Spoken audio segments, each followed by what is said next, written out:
अस्सलामुअलैकुम guys, welcome to my YouTube channel. जैसे कि हम स्टडीज़ कर रहे थे काइनेटिक प्रॉपर्टीज़ ऑफ कोलाइड्स को, पर हमने लास्ट वीडियो में देखा था ब्रोनियन मोशन में, जो कि एक जिगजैग तरह का मोशन होता है डिस्पर्स फेस का डिस्पर्शन मीडियम के अंदर। अब आज की वीडियो में हम डिस्कस करेंगे डिफ्यूजन के बारे में, जिसकी जो काइनेटिक प्रॉपर्टीज़ की काइनेटिक प्रॉपर्टीज़ चार तरह की होती हैं। एक ब्रोनियन मोशन, फिर आता है डिफ्यूजन, उसके बाद आता है सेडिमेंटेशन, उसके बाद आता है विस्कोसिटी। डिफ्यूजन को हम स्टडी करते हैं। डिफ्यूजन बेसिकली क्या होता है, सबने सुना होगा ज़िंदगी में कभी ना कभी डिफ्यूजन के बारे में। बेसिकली ये इसकी डेफिनेशन है, it is the movement of particles from an area of higher concentration to an area of lower concentration. Diffusion is the movement of particles higher concentration से लोअर कंसंट्रेशन की तरफ। Osmosis में होता है lower to hire, diffusion में होता है higher to lower. Diffusion is the movement of particles from an area of higher concentration to an area of lower concentration. It is based on Fick's first law.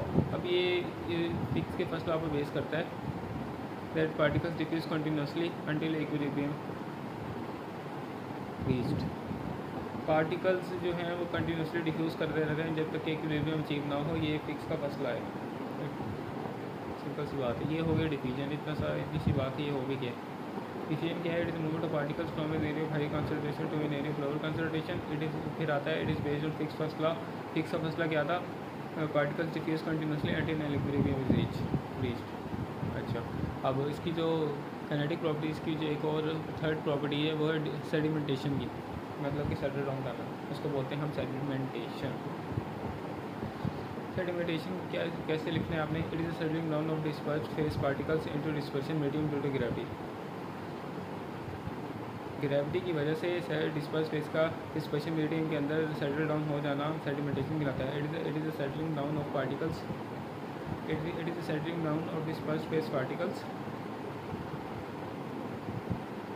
क्या लिखे आपने, it is a settling down of dispersed phase particles into dispersion medium. ठीक हो गया, due to gravity, ये आपने last में लिखना है। It is depend upon the molecular weight of colloidal particles. ये मोलिकुलर कोलाइडल पार्टिकल्स के मोलिकुलर वेट पर डिपेंड करते हैं। जितने ज़्यादा मोलिकुलर वेट होगा सेडिमेंटेशन रेट भी उतना ही ज़्यादा होगा। It also depends upon the density difference of dispersed face. ये डेंसिटी डिफरेंस पर भी डिपेंड करता है और डिस्पर्शन मीडियम पर भी डिपेंड करता है। ठीक होगा। ब्रोनियन मोशन जितना ज़्यादा होगा सेडिमेंटेशन उतनी ही कम होगी, क्योंकि वो हिलते रहेंगे, वो सेडिमेंट होंगे ही नहीं। और आपको एक बात मैं बताता हूँ, सेडिमेंटेशन जितनी ज़्यादा होगी और स्टेबिलिटी उतनी ही कम होती है।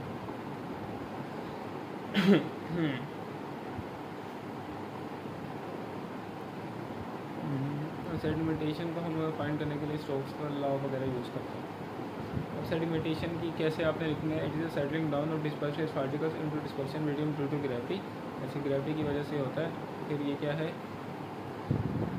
Sedimentation rate depends upon the molecular weight of the colloidal particles.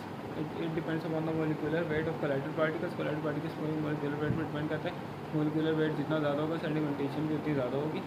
अच्छा, और दूसरी चीज़ किस पर डिपेंड करता है, it also depends upon the density difference of density disperse phase और डिस्पर्शन मीडियम में जो डेंसिटी डिफरेंस है उस पर डिपेंड करता है। It is also depends upon the density difference of disperse phase two the dispersion medium, disperse phase two the dispersion medium.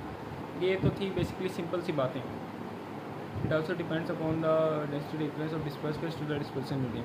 अब आगे हम बात करते हैं ब्रोनियन मोशन जितना ज़्यादा होगा, ब्रोनियन मोशन इसको जब हम इंटरलिंक करते हैं, ब्रोनियन मोशन जितना ज़्यादा होगा सेडिमेंटेशन उतनी कम होगी। सेडिमेंटेशन जितनी ज़्यादा होगी स्टेबिलिटी उतनी कम होगी। सिंपल सी पढ़ना था। अब आपने लिखना कैसे सेडिमेंटेशन को, it is settling down of dispersed phase particles into dispersion medium due to gravity. अभी किन दो चीज़ों पर डिपेंड करता है, it depends upon the molecular weight of the dispersed phase particles. Molecular weight जितना ज़्यादा होगा सेडिमेंटेशन भी उतनी ज़्यादा होगी। दूसरी कौन सी चीज़ है जिस पर ये डिपेंड करता है, it also depends upon the density difference of the dispersed face into the dispersion medium. अब कैसे आपने डेंसिटी डिफरेंस भी हो गया है। अब ब्रोनियन मोशन से हमने इसको इंटरलिंक करना है। ब्रोनियन मोशन जितना ज़्यादा होगा सेडिमेंटेशन उतनी कम होगी। अगर सेडिमेंटेशन बहुत ज़्यादा होगी तो स्टेबिलिटी भी उतनी ही कम होगी। स्टोक्स लॉ से हम इसकी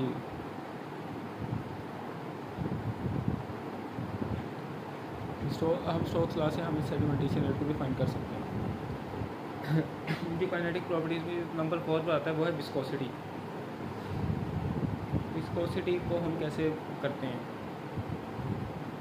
हमने सबसे पहले काइनेटिक प्रॉपर्टीज़ में पढ़ी, सबसे पहले जो हमने पढ़ी वो हमने पढ़ी ब्राउनियन मोशन। उसके बाद हमने क्या पढ़ा? हमने स्टडी किया उसको डिफ्यूजन को, फिर हमने किया सेडिमेंटेशन को। अब हम पढ़ने जा रहे हैं विस्कोसिटी। इंशाल्लाह नेक्स्ट वीडियो में देखेंगे।